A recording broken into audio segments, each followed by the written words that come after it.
তোমরা সবাই কেমন আছো? আশা করছি তোমরা অনেকেই সুস্থ আছো আর সাবধানে আছো। আমরাও বাড়ির প্রত্যেকে খুব ভালো আছি। তো এই যে এই গ্রিলটা লাগানো হয়েছে, এই যে তোমাদেরকে দেখিয়ে দিলাম। তো কেমন হয়েছে অবশ্যই কিন্তু কমেন্টে জানাবে। নতুন গ্রিল তো না হলে এখানটা পুরোটা ফাঁকা হয়ে থাকছে না, রাত্রের দিকে ঠিকঠাক করে ঘুম হয় না। তো সেই জন্য এই গ্রিলটা বসানো হয়েছে। কেমন হয়েছে বলবে। আর এই দিকটা দুদিক দিয়েই খোলা যায়, এইটা দিয়ে তো ছাদে যাওয়া যায় আর এইটা দিয়ে এই যে খোলাও যায়, দেখে নাও। আর এমনিতে তো আমাদের ছাদে গ্রিল তো আছেই, তোমরা দেখেছো। শুধু এই গ্রিলটা ছিল না, এটাই বসানো হয়েছে। আর এই গ্রিলটা কারণ সামনে দুর্গাপুজো আরে আসছে, আর দুর্গাপুজোর সময় যদি এরকম ফাঁকা আরে থাকে তো কোথাও তো ঠাকুর আরে দেখতেও যেতে পারবো না। তো সেই জন্যই আর কি ওই গ্রিলটা খুব তাড়াতাড়ি পাপা বসিয়ে দিল। আর ওখানে কাকু কাজ করছে, ওইদিকেও মনে হচ্ছে একটা বাড়ি হচ্ছে, কাজ হচ্ছে। তো চলো, তো কাকু তো কিছুদিন আগে আমাদের বাগান আরে পরিষ্কার করলো, তোমাদের দেখালাম। আবার এই বেশ কিছুদিন বর্ষা পড়েছে বলে সাপ দেখা দিচ্ছে, সেই জন্য আবার নিচে যত ইট বালি সিমেন্ট আছে এগুলো সব ছাদে করে দেওয়া হবে। আর ওইগুলো রাখলে তো ভীষণ প্রবলেম, ওই জন্য। আর এখানে ছাদে সমস্ত গাছগুলো এখানেই রেখে দেওয়া হয়েছে। বনু এসে একবার করে এসে একটু দেখে যায়, আমরাও মাঝে মাঝে আসি।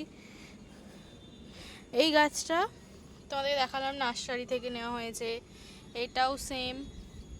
নিচে কয়েকটা আছে, এইগুলো এইগুলো ওই বাগনানে যে রথের মেলায় বনু ওখান থেকে কিনে এনেছে। এই দুটো মনে হচ্ছে, এইটা। আর এইদিকে তো হলুদ গাছগুলো ভালো হচ্ছে দেখো। আর ওপর নিচ থেকে এই বড় গাছটা তো নেওয়া হয়েছে, এর আগের ব্লগে তোমাদের দেখিয়েছিলাম। আর আর এখানে দেখো কি সুন্দর পুদিনা হয়েছে।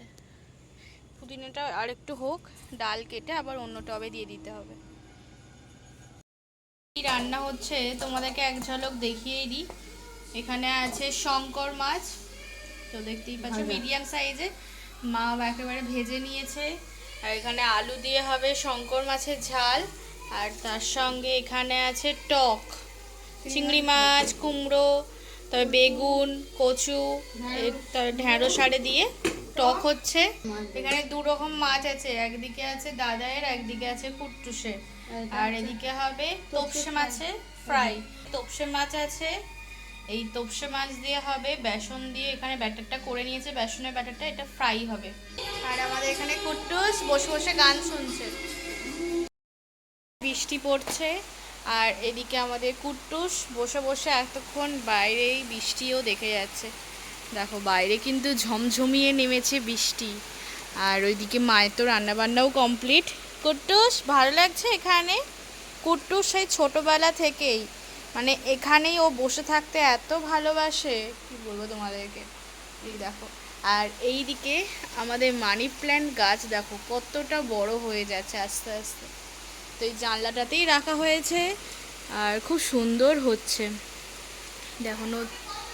কুট্টুস, চলো কুট্টুসকে এবার খেতে দেবো। আর কুট্টুস এবার খাবে, ও চিংড়ি মাছ আছে, চিংড়ি মাছ দিয়ে ভাত খাবে। ও চিংড়ি মাছটাই ওর বেশি ফেভারিট, অন্যান্য মাছের তুলনায় ও বেশি চিংড়ি মাছটাকে বেশি পছন্দ করে। ওকে যদি বরফের মাছ দেওয়া হয় ও খাবে না, ওকে যদি একটু চিংড়ি মাছ দিয়ে ভাতটা মাখিয়ে দেওয়া হয় তাও ভাত খাবে না, চিংড়ি মাছগুলো সবগুলোই খেয়ে নেবে। ভাত হয়ে গেছে, তো এখানে ওই শঙ্কর মাছ আলু দিয়ে ঝাল হয়ে গেছে। আর ওপরে একটু মা ধনেপাতাও দিয়েছে, আরও টেস্টফুল লাগছে, গন্ধটা বেশ ভালো। আর এখানে নিচে আছে টক, আর এখানে এত সব ভাজাভুজি আছে। এখানে একটু মা পেঁয়াজিও করেছে আর তোপসে ফ্রাই। তো এই হচ্ছে আজকে লাঞ্চে আছে।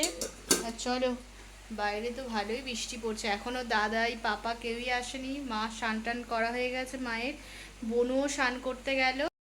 এখন আবার চলে আসলাম একটু বাগানের দিকে। বাগানের দিকে আসার কারণ হচ্ছে আমাদের দেখো এই যে কলার মোচাটা দেখো কত বড় হয়ে গেছে, তোমাদেরকে দেখাই একবার। সেই দিনে তো সবে মোচাটা খুলছিল, আজকে দেখো কত বড় হয়েছে এই যে। তো মোচাটা তো কাটতেই হবে, কারণ ওইগুলো দেখতে পাচ্ছ খুব হয়েছে, মোচাটা কেটে নিলে এটা তবু খাওয়া যাবে। আর ও কলার এগুলো কিন্তু খুব ভালো লাগছে দেখতে। এই দেখো কতটা বড় হয়েছে। ওই কাকু আসুক, যদি কাকু আজ তো কাজ করছে, তো যদি হয়ে যায় কাজের শেষে মাকে বলবো যে এটা পেরে নিতে, কারণ অনেকটাই বড় হয়ে গেছে। আর এখন তো বেশি ফুল তোলাই হচ্ছে না, কারণ পুজো তো এখন তো বাজার থেকে ফুল আসছে বেশিরভাগ সময়, সেই জন্য। আর এই ফুলগুলো রয়েও যাচ্ছে, খুব কম তোলা হচ্ছে, ওই সামনেগুলো থেকে একটু তোলা হয়ে যাচ্ছে, এই দিকগুলো পুরো রয়ে গেছে। এইদিকে দেখো আমাদের নয়নতারাতেও কিন্তু, নয়নতারা গাছটাতেও এখন ফুল আসছে। বনুও এই গাছটা লাগিয়েছিল, বেশ ভালো ফুল আসছে। আর আমরা যে ওই আমের আঁটি আরে খেয়ে যে বাগানে ফেলেছিলাম, বেশ কিছু গাছ হয়েছে, প্রচুর গাছ হয়েছে। ওই দিকগুলো হয়েছে, চারা বেরিয়েছে এখানে, এই দিকে, তবে পেছন দিকে তো অনেকগুলোই হয়েছে।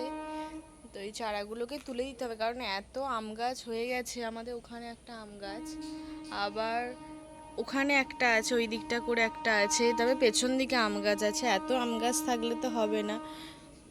আর কাঁঠাল গাছগুলো তো এখনও কিছুই হচ্ছে না, বড়ও হচ্ছে না। কি সার দেবো সেটাও তো ভাবছি, কারণ দুটো ওখানে কাঁঠাল গাছ আছে পরপর। তোমরাই একটু জানিও তো। এই গাছটা হচ্ছে দানা থেকে হয়েছে গাছটা, আর বাজার থেকে এর আগের বছর রথের সময় এই গাছটা নেওয়া হয়েছে। এই যে এই বড় কাঁঠাল গাছটা, এখনো কিছুর গোড়াটা তো মোটাই হয়নি, পুরো সরু। তো কি সার বা খোল কি দেবো অবশ্যই তোমরা বলো, তবে সেই অনুযায়ী দেবো একটু। তো তোমাদের কেমন লাগলো এই ছোট্ট ব্লগটা অবশ্যই আমাকে কমেন্টে জানাবে। যদি ভালো লেগে থাকে অবশ্যই চ্যানেলটিকে সাবস্ক্রাইব করে পাশে থাকতে পারো নিত্য নতুন ব্লগ দেখার জন্য। তো আজকের মতো এই পর্যন্তই, দেখা হচ্ছে পরবর্তী একটা নেক্সট ব্লগে। আশা করছি পরের ব্লগটা তোমাদের খুব ভালো লাগবে।